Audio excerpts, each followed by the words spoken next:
සුබ දවසක් ඔයගොල්ලෝ හැමෝටම food.For baby channel එකට ආදරයෙන් පිළිගන්නවා. අද අපි බලමු බබාට රටේ වලින් පෝෂණීය විදිහට යෝගට් එකක් ගෙදරම හදාගන්නේ කොහොමද කියලා. මේකට අපිට ඕන වෙනවා එලකිරි මිලිලීටර් 750ක්, රටෙන්දී ග්‍රෑම් 250ක් සහ කඩෙන් ගත්තු යෝගට් එකක්. මුලින්ම මම මේ රටෙන්දී ටික මේ විදිහට ඇට අයින් කරලා පොඩි කෑලි වලට කඩා ගන්නවා.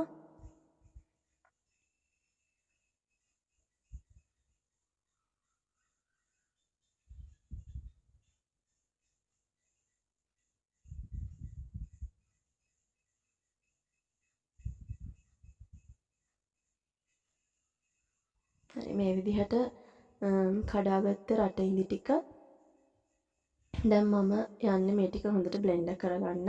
බ්ලෙන්ඩර් කප් එකට දාලා ඒකට වතුර ටිකක් එකතු කරලා මේක හොඳට බ්ලෙන්ඩ් කරගන්න. ඊළඟට මේ මිශ්‍රණය අපි පෙරා ගන්න ඕනේ. මම මෙතන පිරිසිදු රෙදි කඩකින් තමයි පෙරාගන්නේ.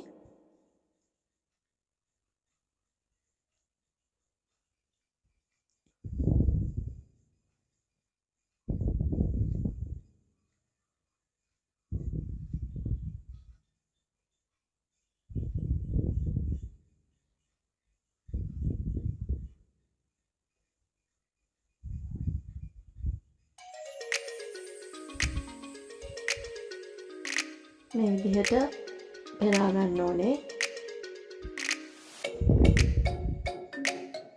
මේක ටිකක් රටෙන්දි සිරප් එකට වැඩිය දිය ගතියට තමයි අපි හදා ගන්න ඕනේ.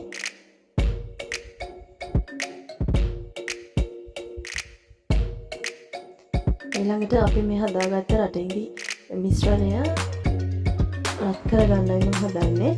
මේක සාමාන්‍ය ගින්දරේ අපි රත් කරගන්නවා.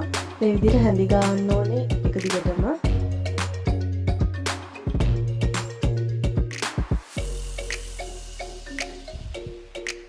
මතක තියාගන්න මේක රටෙන්දි සිරප් එකක් නෙවෙයි.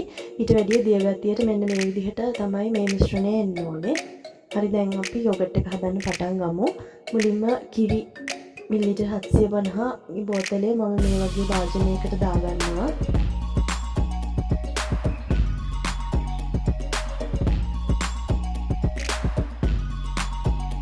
ඊළඟට මේක අඩු ගින්දරේ අපි විනාඩි 15ක් විතර එක දිගට හැඳි ගාමින් උතරව ගන්න ඕනේ.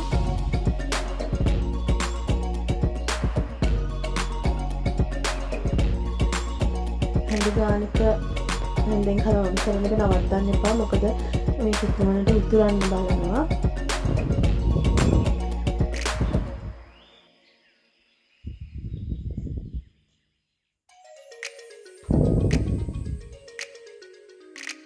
මෙහෙම අපි විනාඩි 12ක් විතර මේ මිශ්‍රණය රත් කරගත්තට පස්සේ මේකට අපි කලින් හදාගත්ත රටෙන්දි මිශ්‍රණය එකතු කරනවා.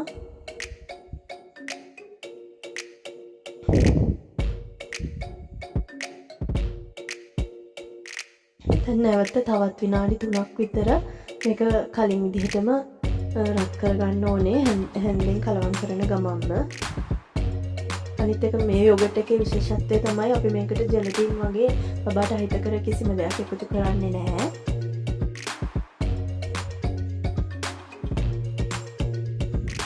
මේක දැන් ලිපෙන් බාගත්තට පස්සේ සාමාන්‍යයෙන් අපිට ඇඟිල්ලක් දාන්න පුළුවන් තරම් උණුසුම නැති වෙනකොට ඒ තරමට නිවෙනකම් අපි මේක තියාගන්නවා.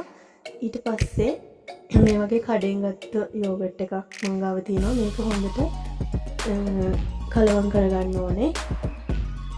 හොඳටම දිය වෙන තරමටම හැන්දකින් කලවම් කරගන්න.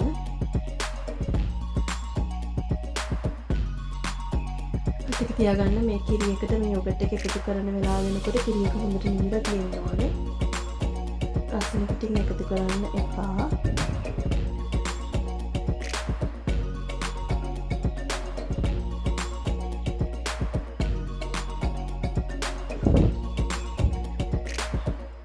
මේ කිරි එක මෙහෙම හොඳට නිවිලා හන්ද ඔයාලට දකින්න පුළුවන් මේ යොදය උඩට මිදිලා තියෙනවා. යොදය ඉවත් කරගන්න එපා. මොකද බබාට යොදයත් එක්ක දෙනවා නම් ගොඩක් පෝෂණීය හින්දා.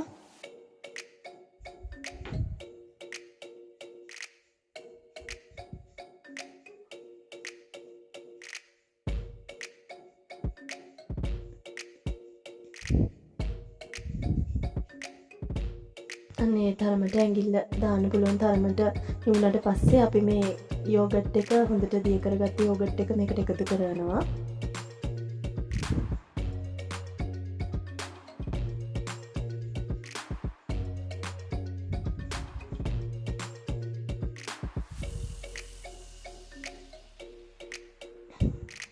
නැවත වරක් හොඳට කලවම් කරගන්න ඕනේ.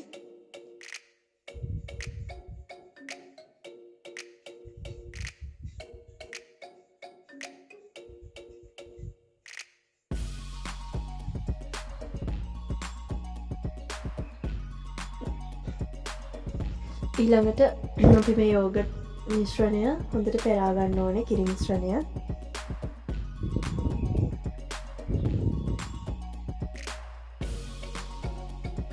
හරි. දැන් මම මේ කප්ස් වලට මේ මිශ්‍රණය දාන්නයි හදන්නේ.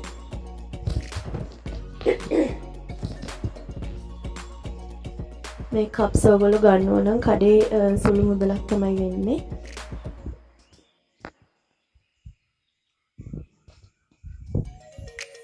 මේ විදිහට අපි මේ කප්ස් වලට යෝගට් මිශ්‍රණය පුරව ගන්න ඕනේ.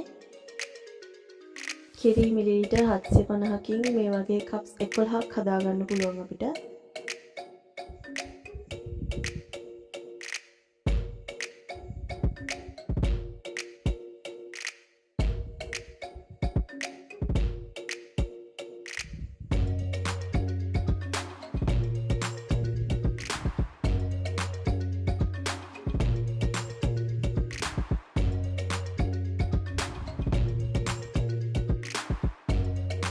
කඩෙන් යෝගට් එකක් වෙනවට වැඩිය ගොඩක් පහසුයි. වගේම බබාට ලොකු පෝෂණයක් හම්බ වෙනවා මේ යෝගට් එකෙන්. අනිත් එක රටයින්දි වගේ දේකුත් එකතු වෙලා තියෙන නිසා තවත් බබාගේ පෝෂණයට වැදගත් වෙනවා. ඊළඟට මම මේ කප්ස් ටික මෙහෙම වහ ගන්නවා.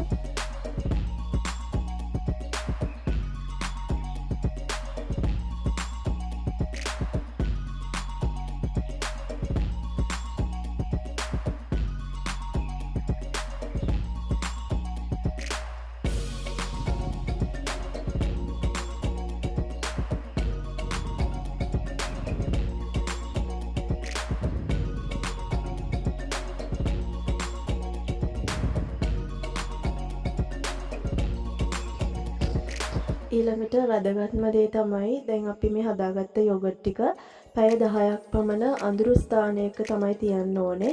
අපි කෙලින්ම මේක මේ ශීතකරණයට දාන්නේ නැහැ. ඔයගොල්ලන්ට පුළුවන් මේක රෙදි කෑල්ලකින් ඔතලා අඳුරු තැනක තියන්න. oven එකක් ඇතුලේ නැත්නම් කබඩ් එකක් ඇතුලේ වගේ තැනක. මම මල්ටි කුකර් එක ඇතුලේ තමයි තියන්නේ.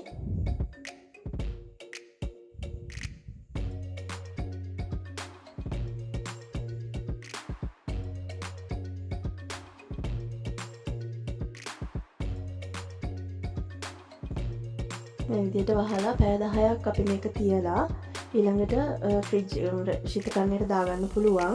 මේ ඊට පස්සේ ශීතකරණයට දැම්මට පස්සේ යෝගට් එක තමයි මේ දැන් ඔයාලට බලන්න තියෙන්නේ. ඒකට අපි සීනි දැම්මෙත් නැහැ. රට ඉදි වලින් තමයි පැණි රස අරන් තියෙන්නේ. ඒ නිසා මේක අවුරුද්දට අඩු බබාලට උනත් දෙන්න පුළුවන් බය නැතුව මේ බලන්න මේ යෝගට් එක හොඳටම සෙට් වෙලා තියෙනවා. ජෙලටින් දැම්මේ නැති වුණාට.